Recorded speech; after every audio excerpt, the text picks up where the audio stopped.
Welcome to episode 13 and a half of the Formidable Genealogist Studio.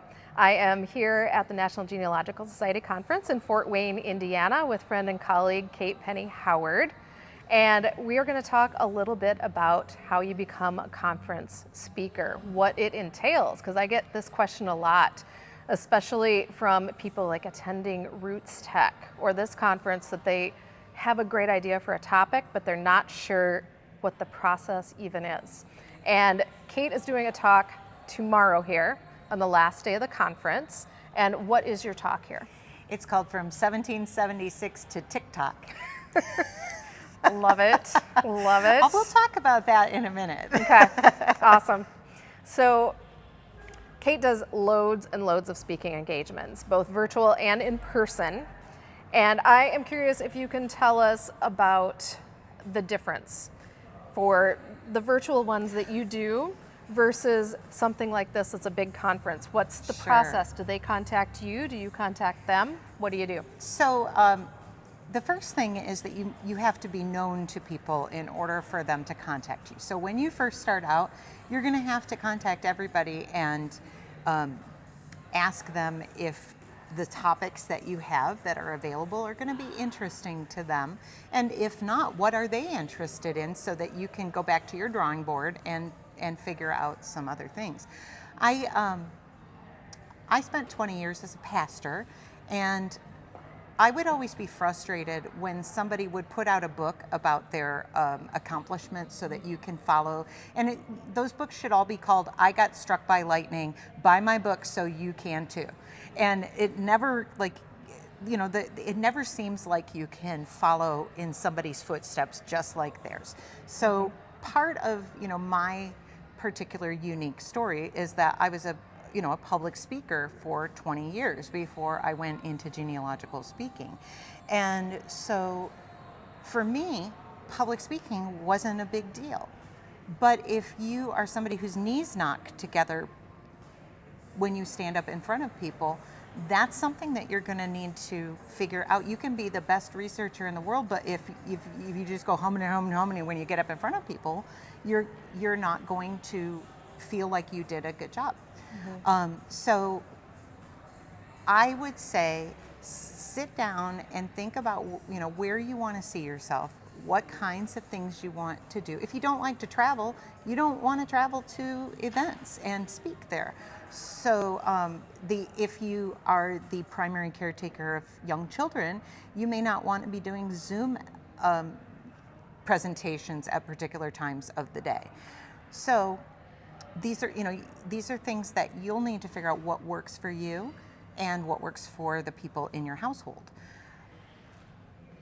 Yeah. So one big difference, so you're talking about how they contact you, and she also has a whole page on her website that shows all of her speaking topics and presentations that she's been doing. But for something like this, you need to submit a proposal. Yes. For like RootsTech and for NGS. Yep. And how far in advance was this one? Do you remember? So this one would have been probably last June or so, I would think. Okay. They were probably doing the call last summer. I've already put in proposal topics for NGS, or sorry, for NERC. For NERC. Oh, yeah. So which is a biannual, so every other year. And explain what that one is. It is the New England Regional Genealogical Consortium. And so this coming year, it is in Portland, Maine.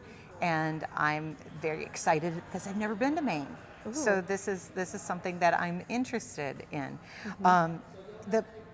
The interesting thing is that a lot of conferences will say this is what our members are interested in. So they may do a poll or survey to ask their members what they're very interested in. And I remember last year when I applied, 2 years ago when I applied for NERC 2025, one of the things that they had on their list was pet DNA. And so I said, well, okay, well, I can, I have a dog. My family bred dogs when I was a kid. I understand the basic, so I said, I'll do one about dog breeds. And let me tell you, that opened up a door to speaking with homeschool groups and libraries about dogs. So Cool. Jen's dog, whose name is Jingles, Jingles, who was adopted as part of a litter of Christmas time dogs, and they all got Christmas names. And we kept it. She's been in my presentation 4 or 5 times now. I didn't get to do it at NERG, where they were the ones who said they wanted a presentation about dog DNA. Yeah. But here I am now, and her dog's the co-star of my show. For instance, like with RootsTech, so that's not till next March 2027. Yep. And they already have the call for presentations up. And if that's something you might want to try, just Google RootsTech call for presentations, and that'll pop up with the page. Yep. And that is, the deadline's June 29th? 20th, I thought? The 29th. I didn't put mine in yet. Yeah, I'm going to try for the first time. But you have to put the whole summary and description of what it would be that would go directly into the session schedule already. Have your exact title, and you can submit up to 6 proposals, because even if you're a well-known speaker, just because you put your name in the hat for this doesn't mean you're going to get picked. Nope. Because like she was saying, it's all about what they've determined is desired for that year, and every year they will switch it up a little bit. Yep. And I never know what presentations people are going to pick. So back to 1776 to TikTok. Right. They specifically said we want things that have to do with the 250th anniversary and things like that. So 1776 to TikTok was kind of my throwaway. I was just like, well, I don't know. I'm just going to, I'll put something in there about TikTok.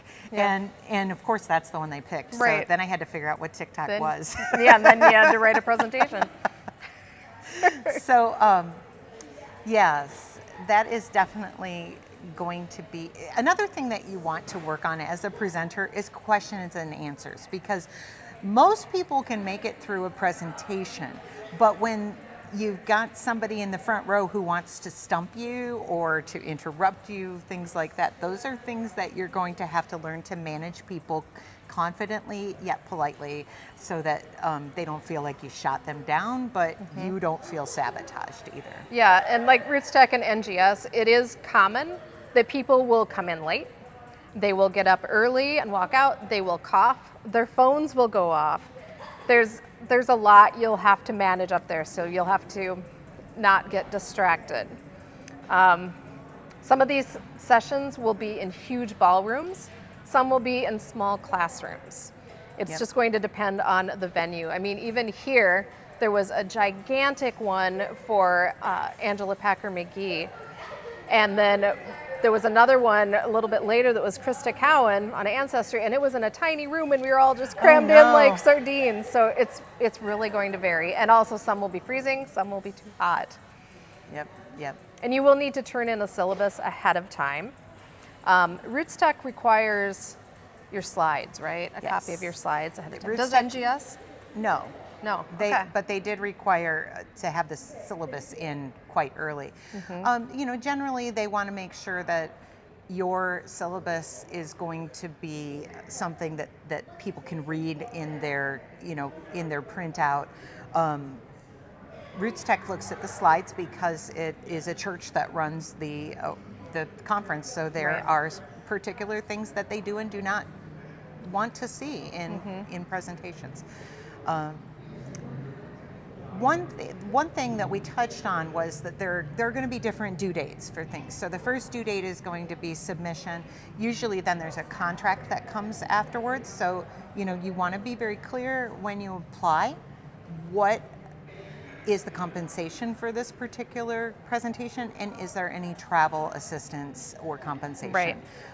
And you really don't know until you read the fine print what it's going to be, because some seminars will invite somebody locally who is an expert who will present for free, and other presenters will say, I'm not coming unless you give me $1,000 on top of my travel. So it just depends upon, and there are some that say more. So it just depends upon the particular situation. But the good news is, if you're just starting out, you're going to be happy. Right. Another question for you, since you do so many of these, are there things written into the contract that you can't do the same seminar, the same exact webinar elsewhere. That's a great thing. So Yeah. yes, so for something like this presentation from 1776 to TikTok, I could talk on Revolutionary War topics. I could talk about the case study that I'm going to use in this, but I would not want to send to both NGS and RootsTech, for example, the exact same topic. So Right. I have a book that's going to be coming out soon, and so even though the book is not ready yet, I'm starting to do presentations that are based on particular parts of this particular book. And so as I'm sending in my submissions, I need to make very clear that the one that I'm sending to RootsTech is not the same that I'm sending to another conference. Right. So, but once you have done a presentation, so the first presentation that I did for RootsTech was called Squeezing All the Information Out of Your Matches. I have given that presentation to local genealogical societies probably about 25 times, and I recently recorded it for Family Tree webinars. And so now it's on Family Tree webinars, which is a fantastic value for the, $75 to $100, depending on what sale they're having, for the year of access to these. $49.99 for a year. Oh, there we go. 49. Use her code. Yep. Well, and like around different holidays and stuff too, they'll have it for half price. Yeah. They just had one recently, I think at Mother's Day. Yeah. So it's amazing value.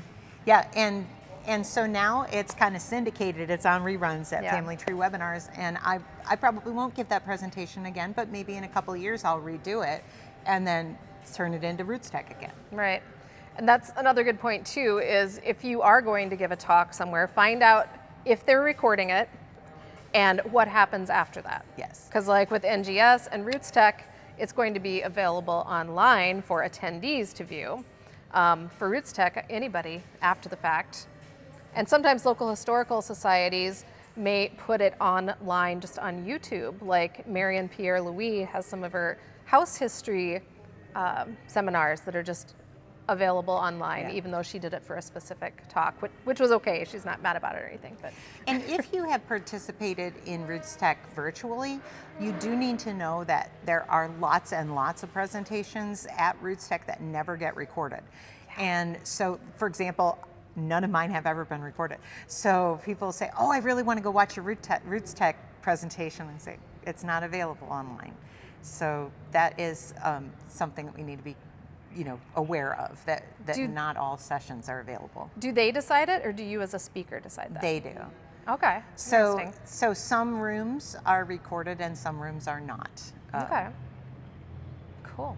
And I think that has to do with, economy. I think that they want to provide virtual experiences for people, but they can't do all of them. Right. And if you are wanting to get started in this field, like working as a professional genealogist, being a speaker at one of these events would be huge. It starts to get you recognition. It gives people a reason to talk to you, because they'll come up after your session and have questions for you, or you'll just make Yep. great connections. It's really a wonderful way to get yourself more well known in the field. And often, if you're teaching something, if you're, for example, I do a lot of brick wall work with DNA, and so I teach people how to do it. I give them all of my professional tools. I do not hold anything back.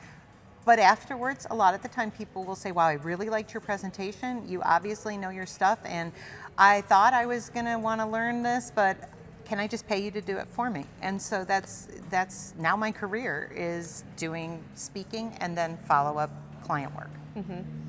What is one of your favorite presentations that you've given for a conference, in person or online? My favorite conference presentation is called Facts, Fables, and DNA.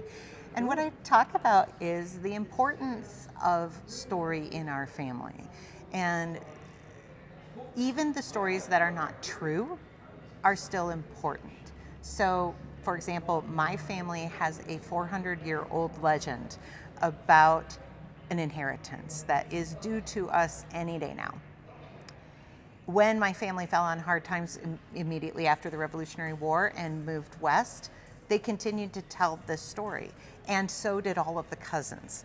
And as time went on, these people were sending each other letters and retaining lawyers and all sorts of things. And there's just no truth to the story. But it was what my grandfather heard at my grandmother's house when they were little kids and they were hanging out together. He was hearing them talk about the Great Depression and say, but we just have to wait a little bit longer because any day now our ship is going to come in and our inheritance is going to come. And they think that any day now some ship full of gold is going to come from Holland. And, Yeah. you know, but I think it kept our family alive in many, many different times. Right. Cool. Well, reach out to either of us if you have any questions on how all of this works. Just remember that if you're mulling over an idea, you're going to need to have it be like a fully formed idea far, far before the conference. Because like with RootsTech, the moment RootsTech is over, like the next day, they start planning the next one. Yep. So, Yep. All right. Thanks.